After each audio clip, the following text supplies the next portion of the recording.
রাকাত নফল নামাজ সেখানে পড়ছি। এক বেয়াদব বলে আমি আজকে সিনেমা হলে গিয়া সিনেমা দেখছি, সিনেমা ভালো লাগছে, এজন্য সিনেমা হলে 20 রাকাত নফল নামাজ পড়ছি। আর জোরে বলেন নাউজুবিল্লাহ। আসলে আমি হচ্ছে একজন কোরআনের হাফেজ। আমি প্রত্যেক দিন 5 রাকাত নামাজ পড়ি।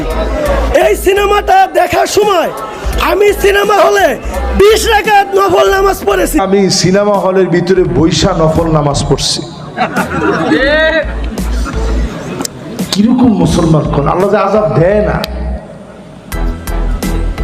আহারে, আমি এই কথাটা শোনার পরে আপনারা তো হাসছেন।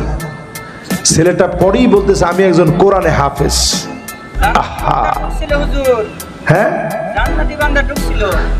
একজন কইছে যে হুজুর জান্নাতি বান্দা ঢুকছে, উনি ওইখানে নামাজ পড়ছে। বলছে যে এই ছবি দেখলে আর কিচ্ছু দরকার নেই।